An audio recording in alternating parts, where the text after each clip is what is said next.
Unaware her poor husband had just acquired a $1 trillion estate, she kicked him in there.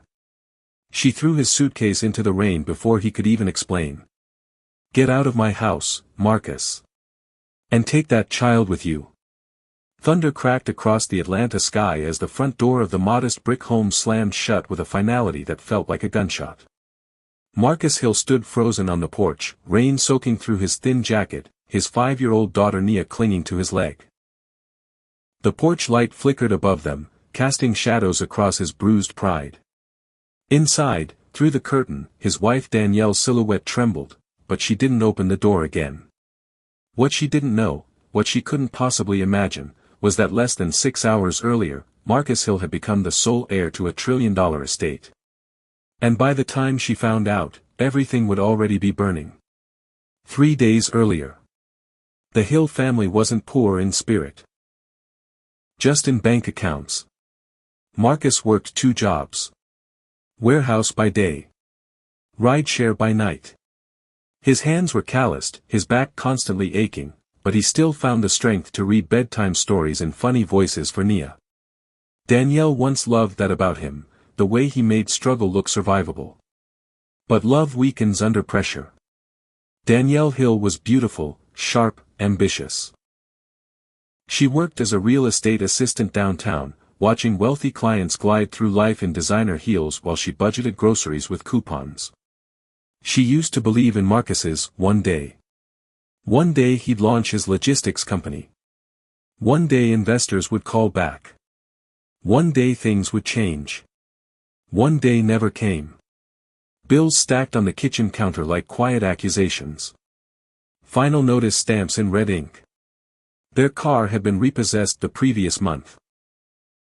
They were 2 payments behind on the mortgage. And Danielle was tired. "You said this contract would come through," she snapped one evening, pacing their tiny kitchen. Marcus sat at the table, staring at his phone screen, an unread email glowing like a taunt. "I know what I said," he replied quietly. "So what are we supposed to do now?" she demanded. "Dream our way out of foreclosure." Nia sat on the living room floor coloring, pretending not to hear. Marcus ran a hand over his beard. "I'm trying, Danny. I'm trying harder than you think." Her laugh was sharp. "Trying doesn't pay bills. Trying doesn't keep the lights on." She grabbed her purse and stormed out. That night, Marcus sat alone in the dark kitchen long after Nia fell asleep. The refrigerator hummed. The house creaked. His phone buzzed. Unknown number. He almost ignored it. "Hello.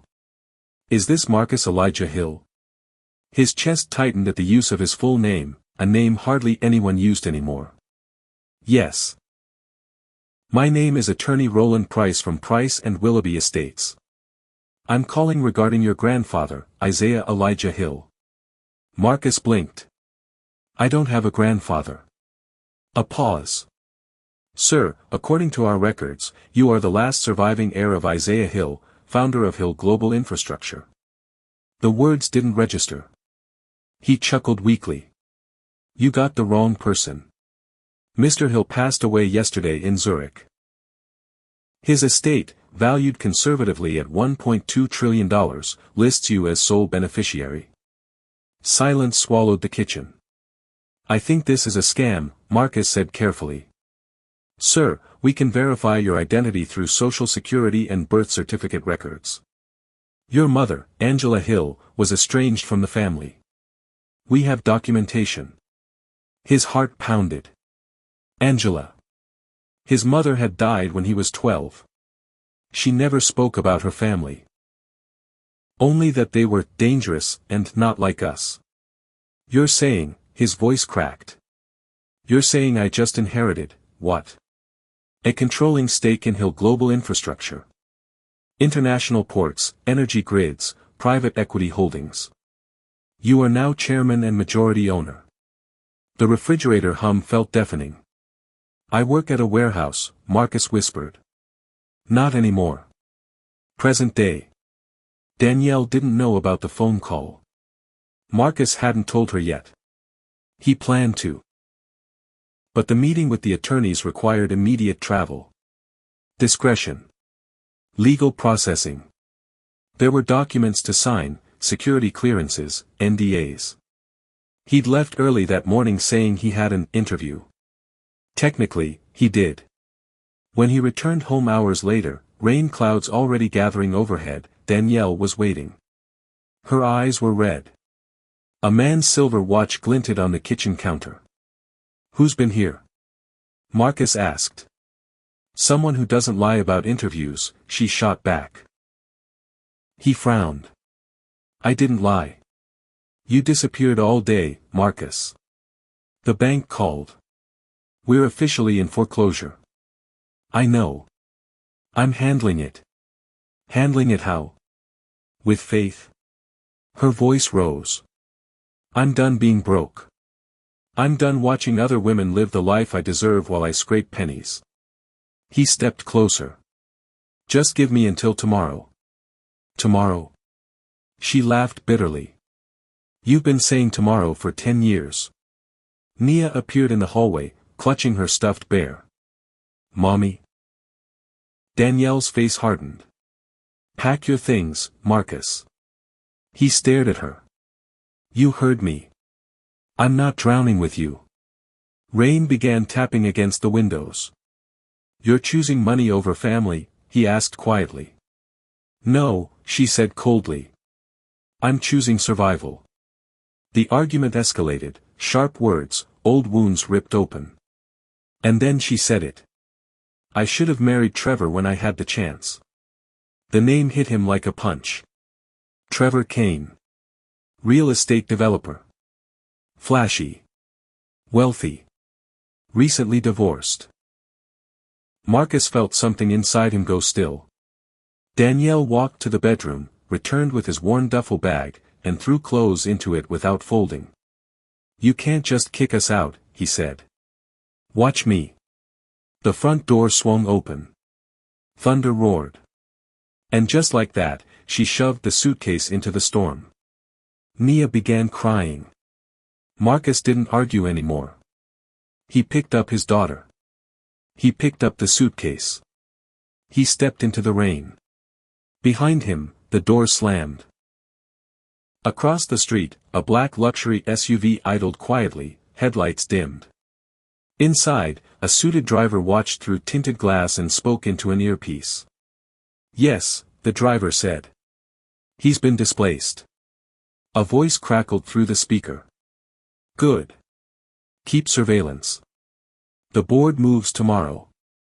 Marcus didn't see the SUV as he walked down the sidewalk, rain soaking his clothes, his daughter trembling in his arms. He had no idea that powerful people were already watching him. He had no idea that his wife's decision had just triggered a chain reaction worth trillions. And as lightning split the sky, his phone vibrated again. Attorney Roland Price. Marcus stopped under a flickering streetlight. He answered. "Mr. Hill," the attorney's voice said urgently. "There's been a complication." Marcus swallowed. "What kind of complication?" A pause. "Your grandfather's board of directors doesn't believe you should inherit anything." The rain poured harder. "And they're prepared to prove you don't exist." Marcus looked back at his house, at the place that was no longer his. Then he looked down at Nia. His voice lowered. "Tell me what they're planning." Silence hung on the other end of the line. "And then? Someone inside your family has already made a move against you." The SUV's engine started. Marcus slowly turned his head. The headlights flared to life. The headlights didn't blink. They burned. Marcus tightened his grip on Nia as the black SUV rolled forward slowly, tires hissing against wet pavement. His heart pounded, not with fear, but with something colder. Awareness. "Daddy," Nia whispered, her small fingers digging into his jacket. "Why is that car following us?" "It's not," he lied gently. "Just stay close."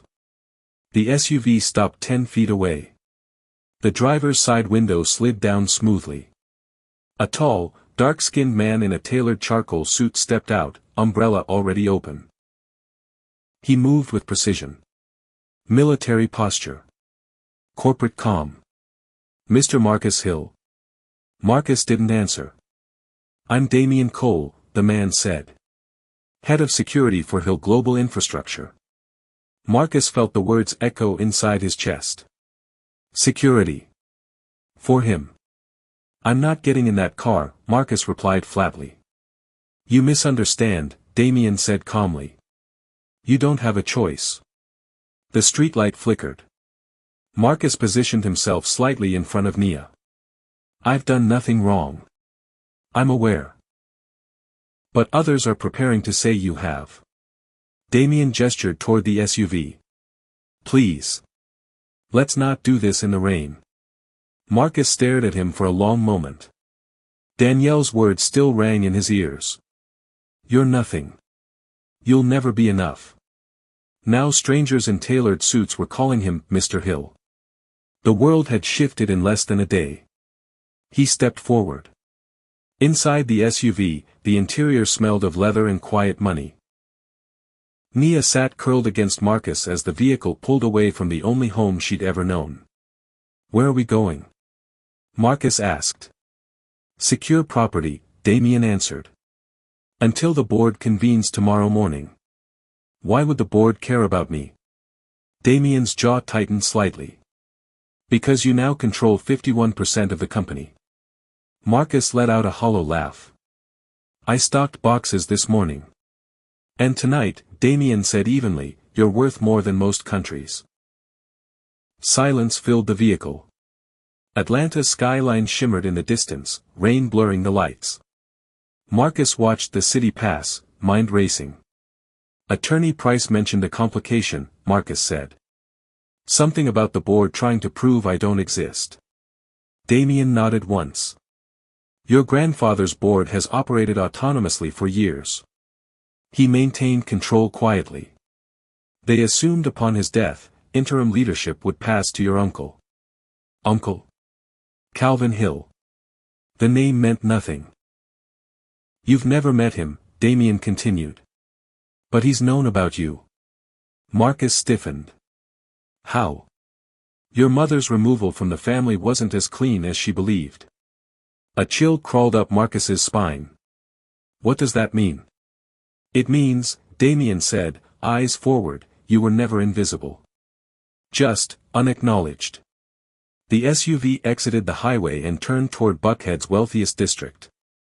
They stopped in front of a gated estate. Iron gates opened automatically. Marcus blinked.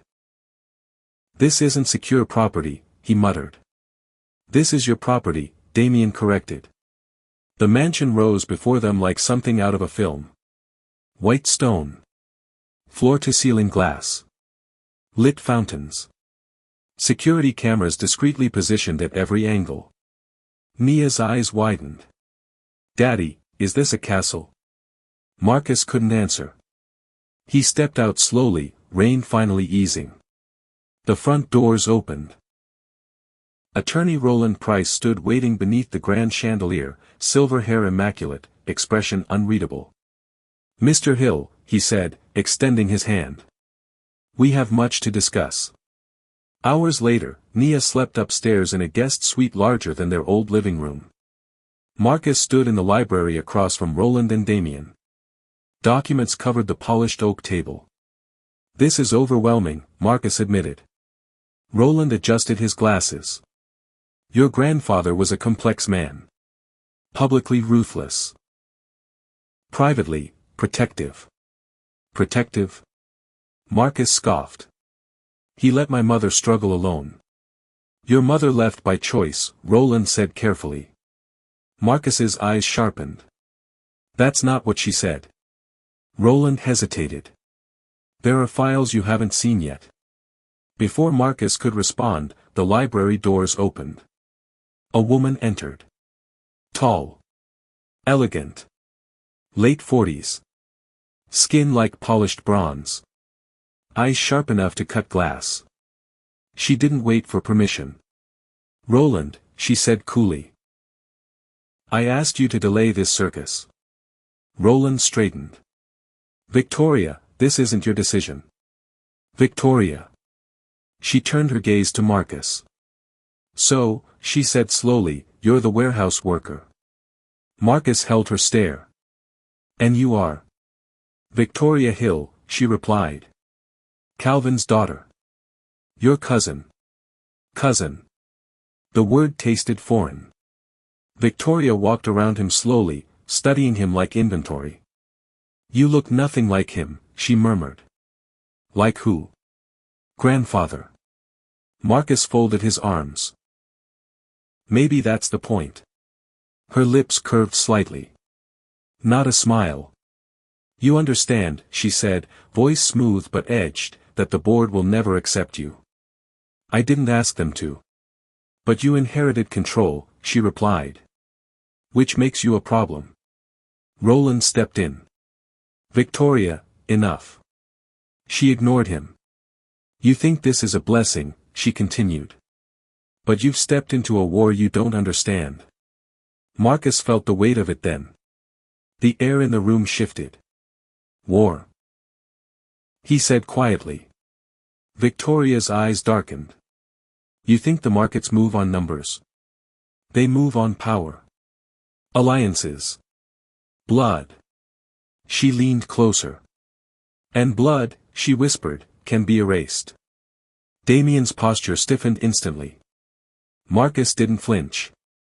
I have a daughter upstairs, he said calmly. So if this is a threat. It's a warning, Victoria corrected. She stepped back. The board meets at 9 a.m. They're already questioning the validity of your birth records. Marcus's mind spun. That's insane. Is it? She said.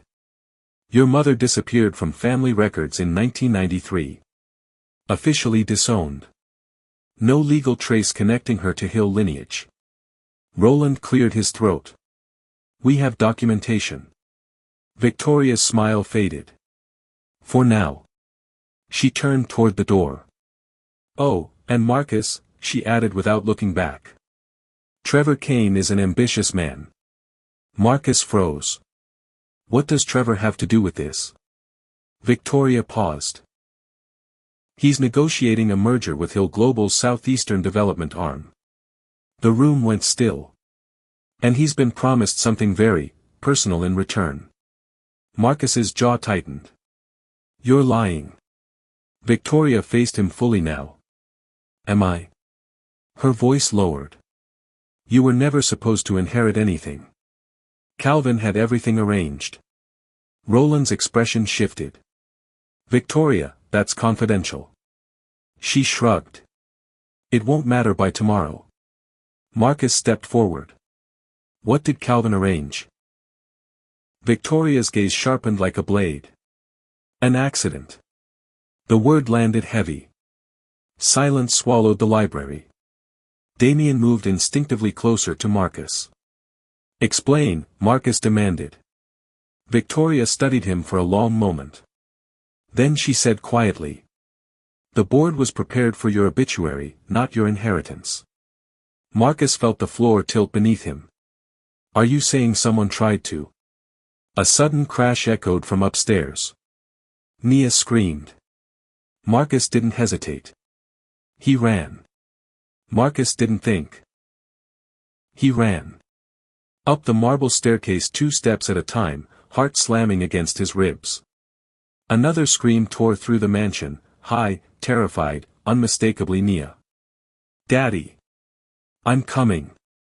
Damien was right behind him, already reaching beneath his jacket. Marcus burst into the guest suite. The balcony doors were wide open. Curtains whipped violently in the wind. A lamp lay shattered on the floor. And Nia stood frozen near the edge of the balcony, tears streaming down her face. Someone was here. She cried. He was watching me. Marcus crossed the room in seconds, scooping her into his arms. He scanned the balcony. Empty. Below, the garden stretched wide and silent. Damien stepped outside, eyes sharp, scanning rooftops, tree lines, perimeter walls. Security breach? Marcus demanded. Damien's jaw was tight. Perimeter cameras are looping. Looping? Someone hacked the feed. Roland appeared at the doorway, pale. That's impossible, the attorney muttered. This estate has military-grade encryption. Not impossible, Damien corrected quietly. Intentional. Marcus held his daughter close, her small body trembling. You said secure property, he said, voice low and dangerous. It was, Damien replied. Until someone inside gave access. Marcus turned slowly. Inside. Silence filled the room. No one said her name. But they all thought it. Victoria. An hour later, additional security teams arrived. Vehicles swept the perimeter. Technicians rushed through hallways checking servers. Marcus sat on the edge of the massive bed, Nia asleep against his chest now, exhausted from crying. He stared out at the city lights. He had been poor this morning. Invisible. Disposable. Now men in tactical gear were guarding him like a head of state. And someone had just stepped into his daughter's bedroom. His phone buzzed. Unknown number. He answered without speaking. A smooth male voice responded. You adapt quickly. Marcus's eyes hardened. Who is this? You don't recognize ambition when you hear it? Marcus stood slowly.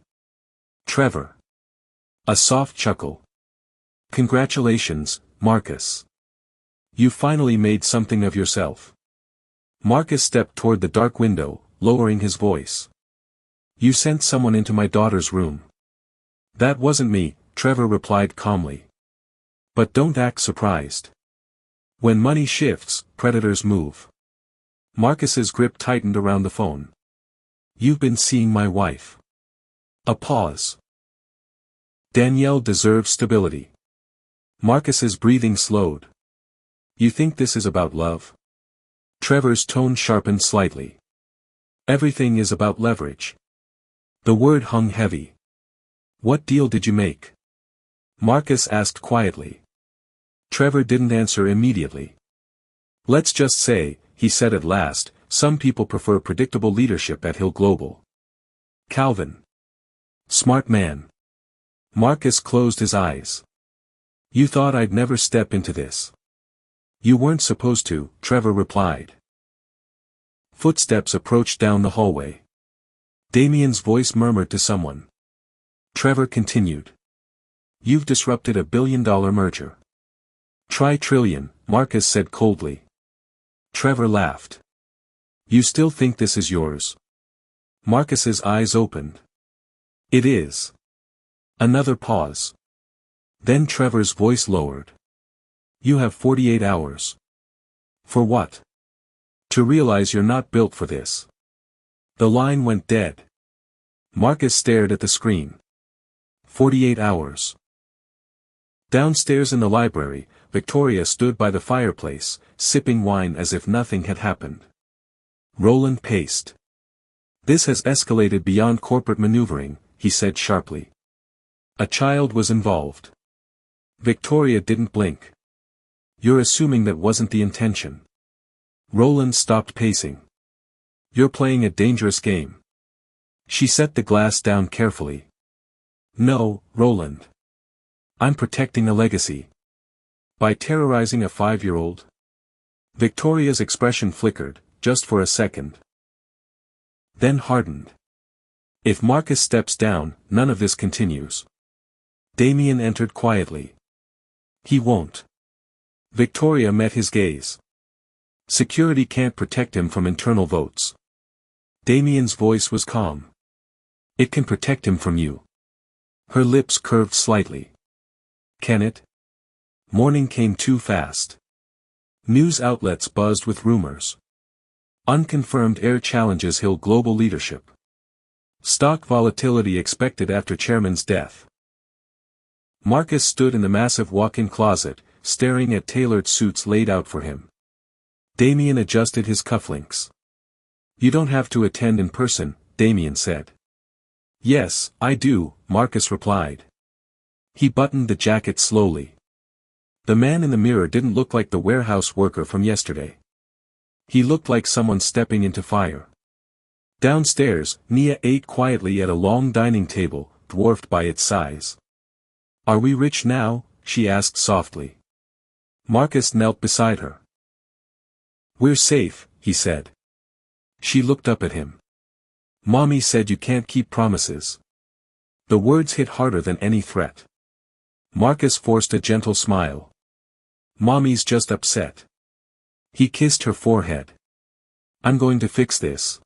As he stood, Damien approached. "Board members have already arrived." Marcus exhaled slowly.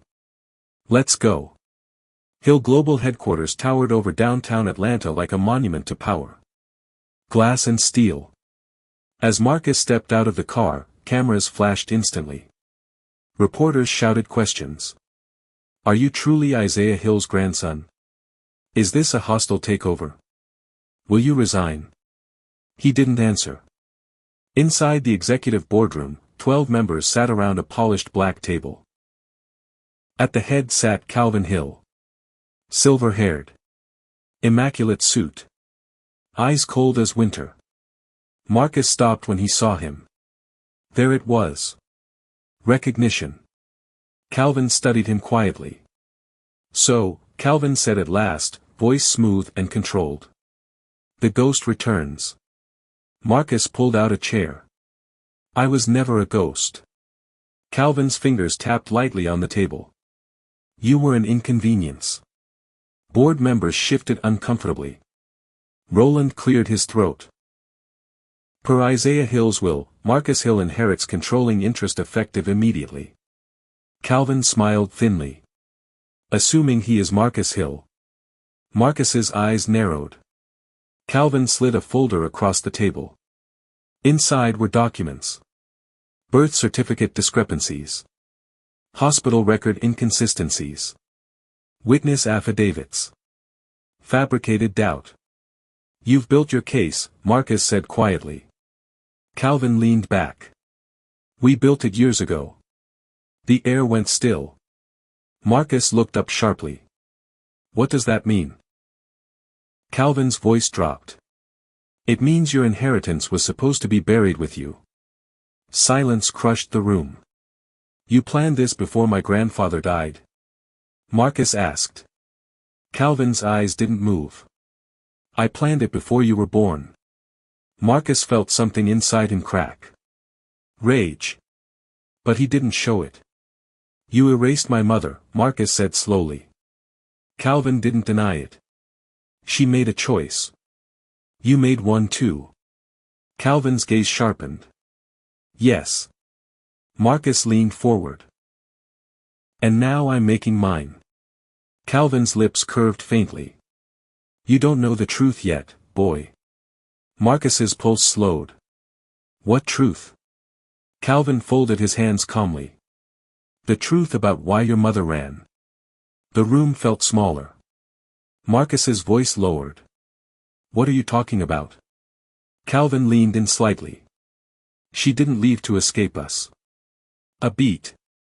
She left to protect you from something much worse." Marcus felt the air leave his lungs. "From what?" Calvin's eyes darkened. "From me." The boardroom fell into a silence so thick it felt engineered. Marcus didn't blink. "From you?" he repeated, voice controlled but tight. Calvin didn't look away. "Your mother was emotional. Dramatic. She mistook strategy for cruelty."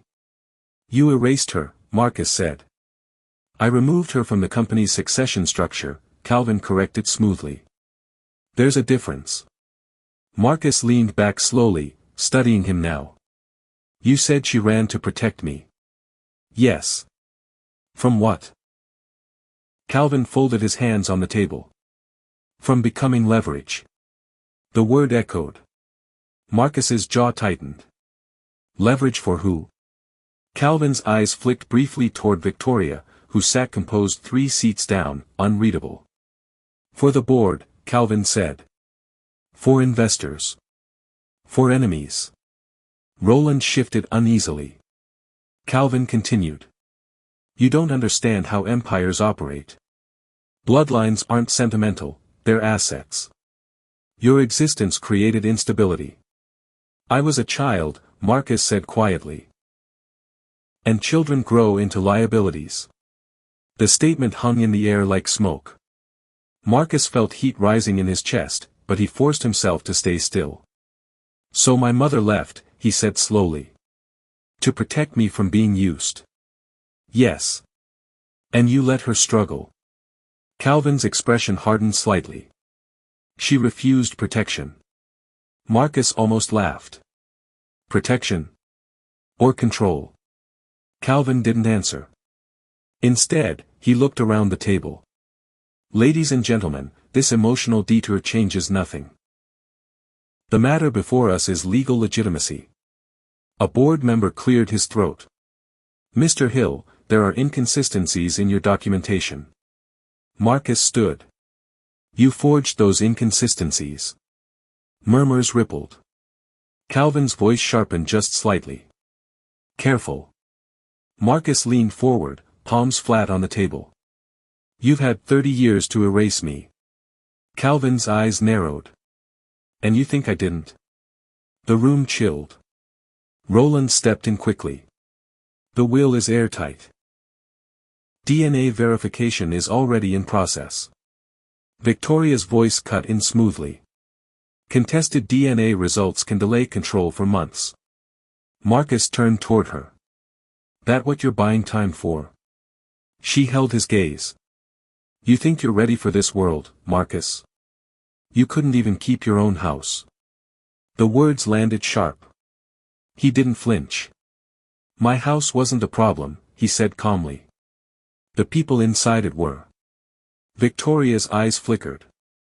Calvin rose slowly. This meeting is adjourned pending verification. He looked directly at Marcus. In the meantime, interim authority remains with the current board. Marcus's voice dropped. You don't get to pretend I don't exist anymore. Calvin's response was cold. Existence and power are not the same thing. He walked out. Victoria followed. As the doors closed, Marcus remained standing. Roland approached him quietly. They're stalling. I know. Damien stepped closer. We need to relocate. Marcus looked at him. Why? Damien hesitated. Because your financial accounts have just been frozen. Marcus froze. What? All personal and business accounts tied to your social security number, Damien said. Flagged for investigation. Marcus let out a slow breath. They're trying to starve me. Yes. Roland's phone buzzed. He glanced at it, and his face drained.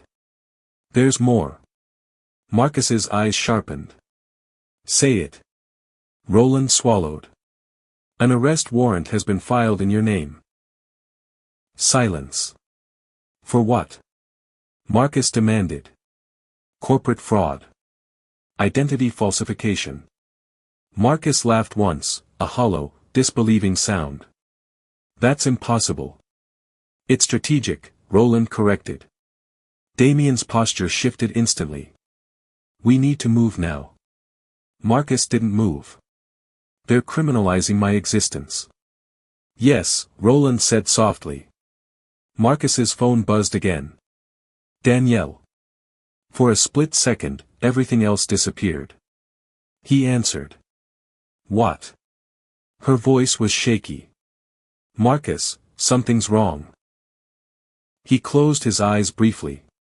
What happened? Men came to the house. His body went rigid.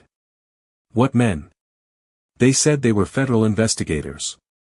They were asking about you. Marcus's voice dropped dangerously low. Did they touch you?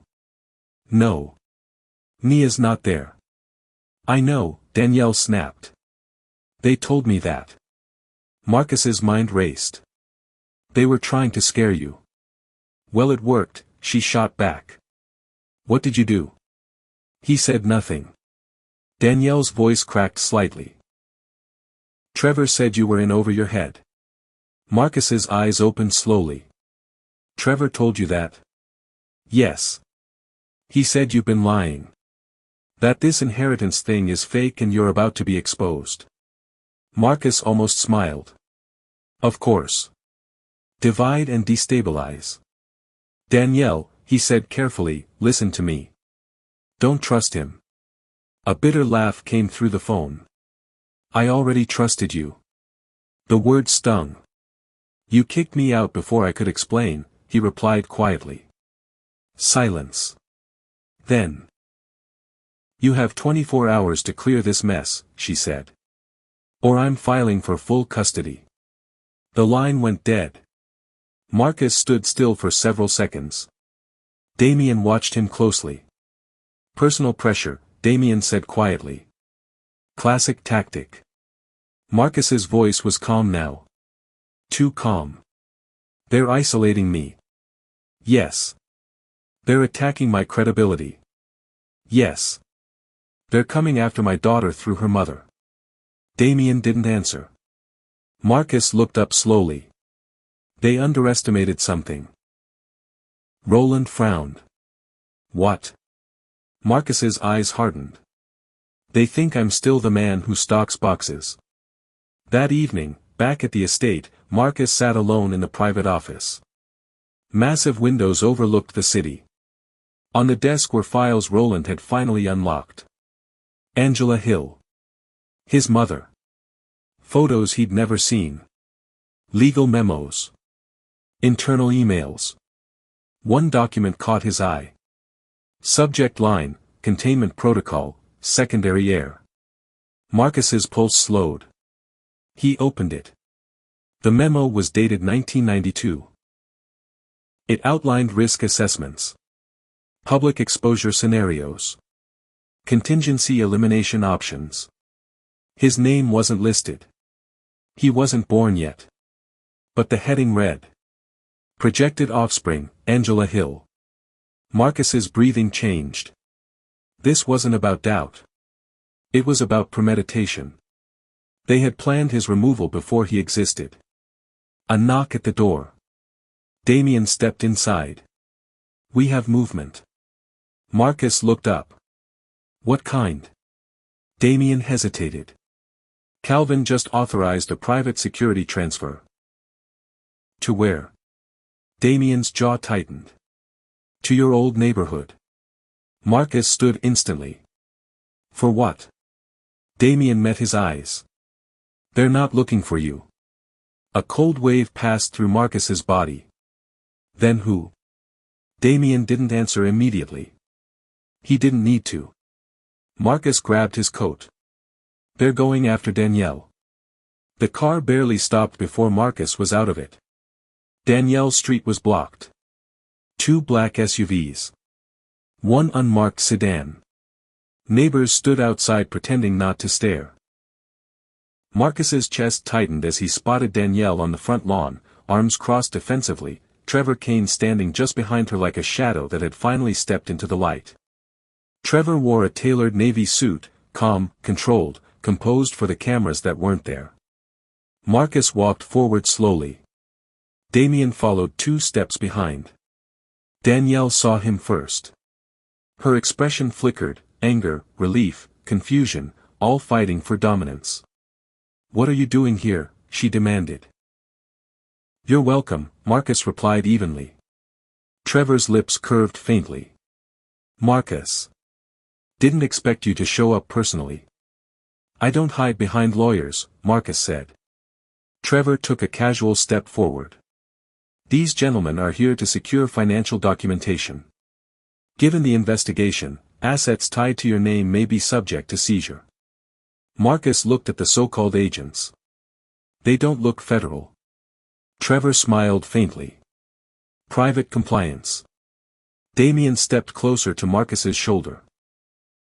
They have no warrant. One of the men shifted uncomfortably. Trevor's jaw tightened slightly. Danielle looked between them. Can someone tell me what's actually happening? She demanded. Marcus stepped closer to her. This isn't about fraud, he said quietly. It's about control. Trevor's voice remained smooth. It's about stability. Marcus turned toward him. You promised them the Southeastern Development Arm, didn't you? Trevor didn't answer. Danielle blinked. Promised who what? Marcus kept his eyes locked on Trevor. The board. Calvin. Trevor exhaled slowly. You weren't supposed to inherit anything, Trevor said. The transition plan was clean. Orderly. Orderly. Marcus echoed. Yes, Trevor replied. Calvin consolidates. I manage expansion. Victoria secures investor confidence. The market remains calm. And me? Marcus asked. Trevor looked at him evenly. You were a footnote. The words hit like ice water. Danielle stared at Trevor. You knew about this? Trevor hesitated a fraction too long. Marcus saw it. You've been negotiating with them for months, Marcus said quietly. While telling my wife I was unstable. Trevor's composure cracked slightly. I was protecting her. Danielle stepped back. Protecting me from what? Marcus didn't look at her. From the truth, he said. Trevor's voice sharpened. The truth is you're not equipped for this level of power. Marcus's expression went still. You sent men into my daughter's bedroom. Trevor's eyes flickered. That wasn't my order. Whose was it? Silence. Damien's phone buzzed. He glanced at it, then at Marcus. Say it, Marcus said. Damien's voice was low. Internal leak confirmed. The board approved containment measures 48 hours before Isaiah Hill's death. Danielle's face drained of color. What does that mean? Marcus answered without looking at her. It means they plan to erase me. Trevor's jaw tightened. That's dramatic. Marcus stepped closer. You told her I fabricated this inheritance. Trevor didn't deny it. You told her I'd be arrested. A beat. And now suddenly private agents show up the moment I gain leverage. Danielle looked at Trevor slowly. You said this was about protecting me. Trevor's calm exterior fractured slightly. It is, he insisted. Marcus is stepping into something violent. Marcus's voice dropped. It's violent because you helped make it that way. The street was silent except for distant traffic. Danielle looked at Marcus. Are you really, what they're saying? She asked quietly. Marcus met her eyes. Yes. She swallowed. All of it? Yes. Tears welled in her eyes. And you didn't tell me? I was going to. When? She demanded. After they arrested you? Marcus didn't answer. Trevor stepped in again, sensing the emotional crack. Danielle, this isn't a fairy tale, he said softly. You don't just wake up a trillionaire. There are systems. Agreements. Marcus looked at him coldly. And you thought you'd benefit. Trevor didn't blink. It was good business. Danielle turned slowly toward Trevor. You were going to use him. Trevor's voice hardened. I was going to stabilize the company. And me, she whispered. Trevor hesitated. That was enough. Marcus saw it. Danielle saw it. You weren't stabilizing anything, Marcus said quietly. You were positioning yourself. Trevor's eyes darkened. You don't belong in that world. Marcus took a step closer. Maybe not. His voice lowered. But neither do you. Sirens wailed in the distance. Real ones this time. Trevor glanced toward the sound, irritation flashing across his face. Marcus leaned in slightly. You moved too fast. Trevor's calm mask slipped completely. You think this ends well for you? He hissed. Marcus's voice was steady. It already started badly for you. Police vehicles turned onto the street. The private agents stepped back. Damien spoke quietly into his earpiece. Danielle's gaze shifted between the two men. Trevor straightened, regaining composure. "This isn't over," he said evenly. Marcus's eyes held no emotion now. "I know." Trevor stepped toward his car. Before he entered, he paused.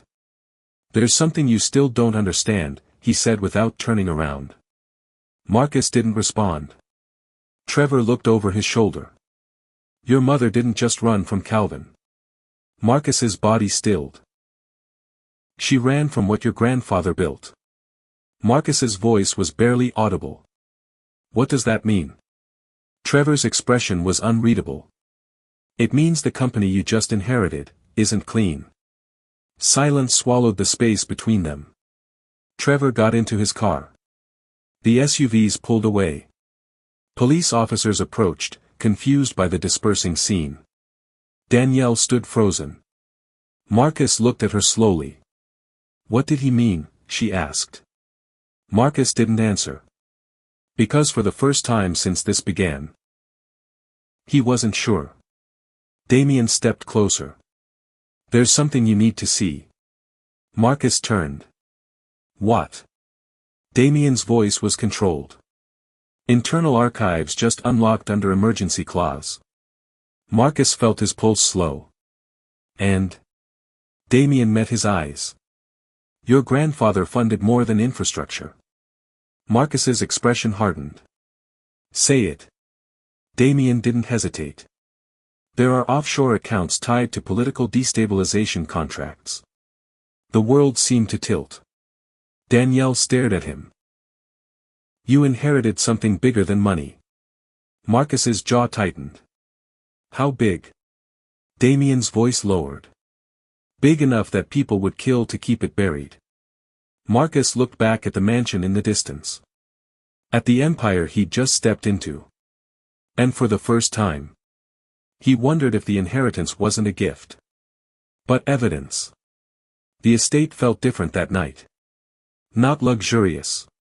Not powerful. Heavy.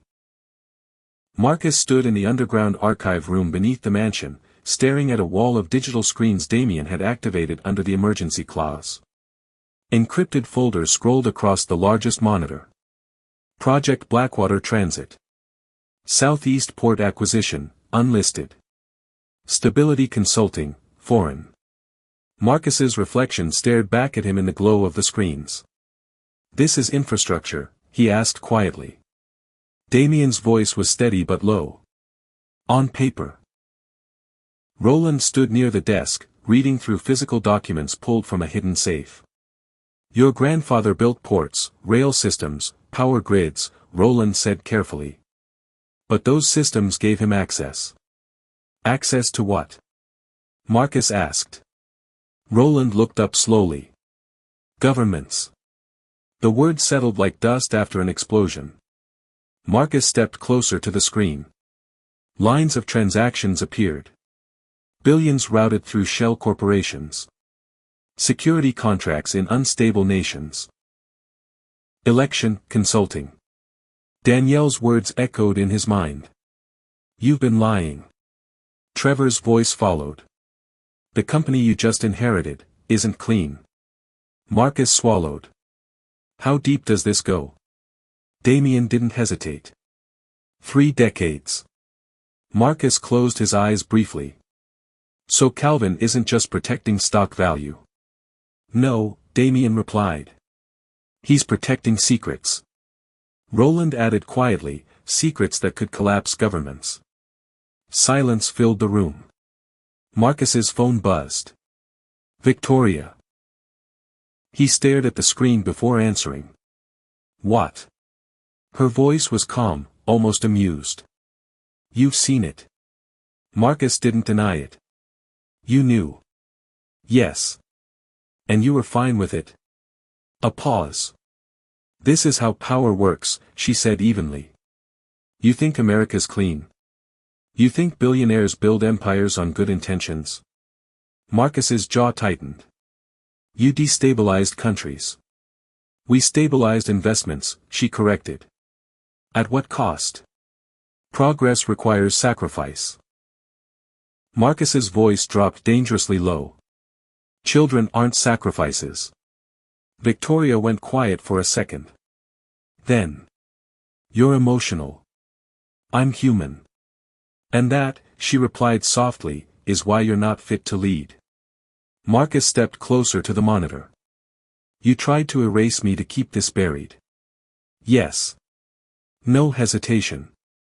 If you expose it, she continued, you destroy not just the company, but yourself. Marcus's eyes sharpened. Explain. Victoria's voice cooled. Every document you're reading ties back to Isaiah Hill's approval. Marcus felt it. The trap. And now they tie to mine. Yes. You're the majority owner. Retroactive liability transfers. Marcus exhaled slowly. So either I stay silent and become complicit. Or you go public and take the fall, she finished. Silence. You don't have the stomach for this, Victoria said quietly. Resign. Transfer authority. Take your payout and disappear. Marcus's voice was calm. You broke into my daughter's room. That was containment pressure. You terrorized a child. Her voice hardened. We were testing you. Marcus almost laughed. You tested the wrong man. Victoria's tone dropped. You have 12 hours before the board votes to suspend your authority under ethics review. And if I don't step down, you'll be arrested before sunrise. The line went dead. Marcus stood still for a long moment. Damien watched him carefully. She's right about one thing, Damien said quietly.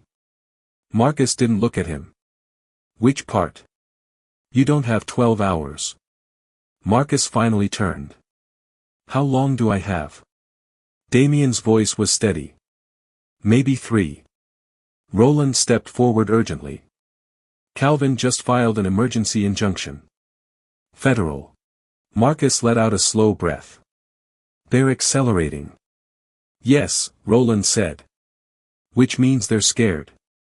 Marcus looked back at the screen. Files still scrolling.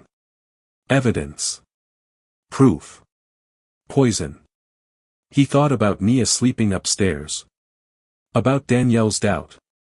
About his mother running. Why didn't my mother expose this? Marcus asked quietly. Roland hesitated. She tried. Marcus's head snapped toward him. What? Roland swallowed. She gathered documentation in 1993. Intended to go to federal investigators. Marcus felt his pulse spike. What stopped her? Roland looked away briefly. An accident. The word echoed from part 3. Marcus's breathing slowed. You said Calvin planned my removal before I was born. Yes. Marcus's voice dropped. Did he plan her accident? Silence. Roland didn't answer. He didn't need to. Marcus's hands curled into fists. Damien stepped closer. Rage won't win this. Marcus's voice was controlled now. Too controlled. No. He looked at the evidence. Truth will. Roland shook his head. Truth will destroy you. Marcus looked at him slowly. It already tried. Upstairs, glass shattered. All 3 men froze. Another crash. Nia screamed. Marcus didn't think. He ran. Damien was ahead of him this time, gun drawn. They burst into the hallway. Smoke. Thick. Spreading fast from the west wing. Fire. Damien shouted. Alarms blared. Sprinklers activated. Marcus's heart slammed against his ribs. Nia. He ran through the smoke toward her room. Heat built rapidly. A shadow moved at the end of the hallway. Marcus saw him. Masked. Rushing toward the stairwell. Stop. Marcus roared. The man disappeared down the stairs. Damien pursued. Marcus reached Nia's door. Locked. He kicked it open. She was coughing, frightened but alive. He scooped her into his arms. It's okay. I got you. Smoke thickened. Sirens wailed outside. Marcus carried her toward the main staircase. Halfway down. A loud crack split the air. Gunshot. Marcus froze. Damien's voice echoed from below. Marcus. Down. Another shot. Glass exploded from the foyer windows. This wasn't arson. This was elimination. Marcus shielded Nia's head as he moved low along the wall. Security guards shouted. Footsteps pounded. The front doors burst open as armed responders flooded in. Gunfire stopped. Smoke alarms screamed. Marcus reached the bottom of the stairs. Damien stood near the entrance, breathing hard. They're gone, Damien said. Marcus's jaw tightened. How many? 2 inside. Possibly 1 outside perimeter. Firefighters rushed past them. Marcus held Nia tightly. She clung to his neck. Daddy, are we going to die? His voice broke slightly. No. But for the first time. He wasn't sure. Sirens continued outside. Flames were contained quickly, but the message was clear. Marcus stepped outside into the flashing red and blue lights. News vans were already arriving. Calvin stood across the driveway. Watching. Composed. Unharmed. Marcus's eyes locked onto his uncle. Calvin gave a small, almost imperceptible nod. As if acknowledging a move on a chessboard. Marcus handed Nia gently to a medic. Then he walked toward Calvin slowly. Smoke rising behind him. Lights flashing. Police everywhere. You've crossed the line, Marcus said quietly. Calvin's voice was calm. You stepped into it. Marcus's eyes were steady. You killed my mother. Calvin didn't blink. You don't know that. Marcus stepped closer. You just tried to kill my daughter. Calvin's gaze hardened. You're unstable. This spectacle proves it. Marcus almost smiled. You're afraid. Calvin's expression didn't change. Of what? Marcus leaned in slightly. That I'm not my grandfather. A beat. Calvin's voice lowered.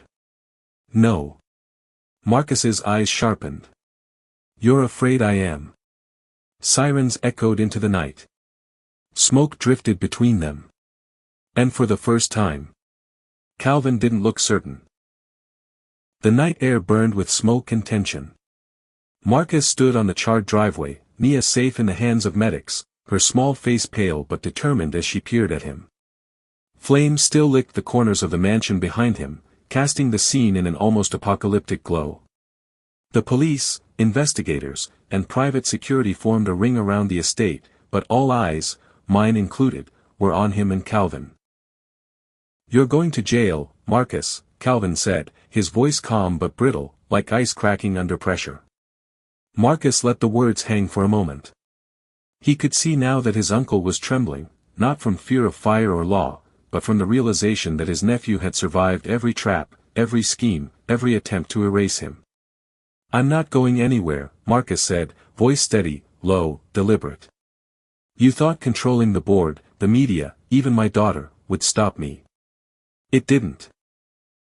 Calvin's jaw tightened. You don't understand the scope of what you inherited. Everything you see in that house, every contract, every transaction, it's tied to laws you don't even know exist. One wrong move, and you're done.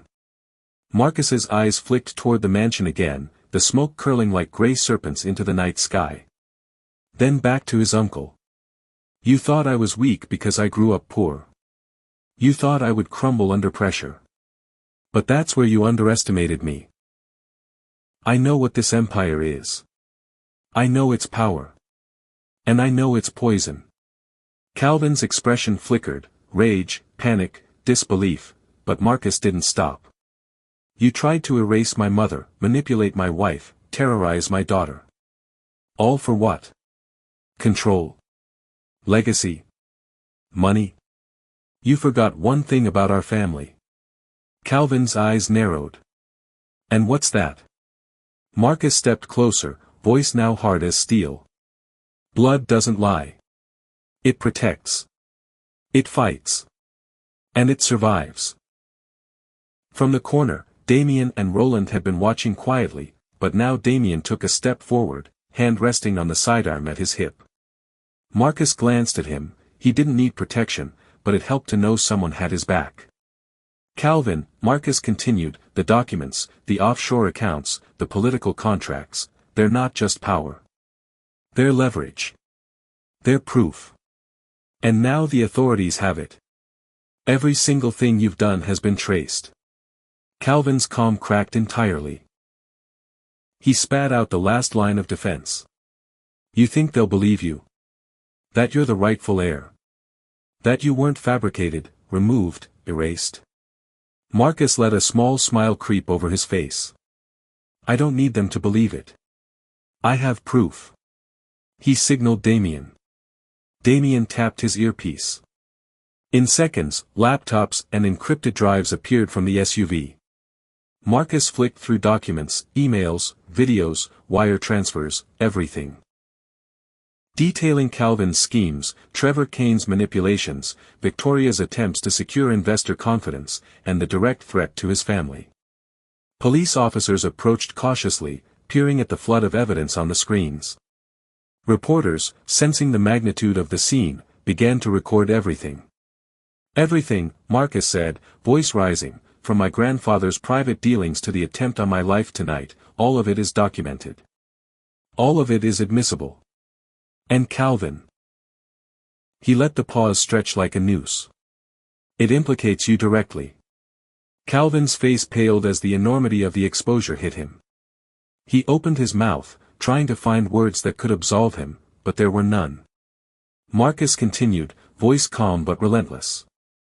You underestimated me because I wasn't part of your plan. You underestimated me because I grew up in struggle. You underestimated the blood that runs in this family, the blood that survives. Trevor Kane, who had just arrived, saw the unfolding chaos. His plan of taking advantage of Marcus' perceived instability had collapsed. He tried to step forward, but Marcus' gaze stopped him cold. You stay out of this, Kane. You're a footnote, like Victoria said. You've manipulated women and markets alike, but you can't touch this family. Not while I'm standing. Trevor's smirk faltered. For the first time, Marcus saw uncertainty in his eyes.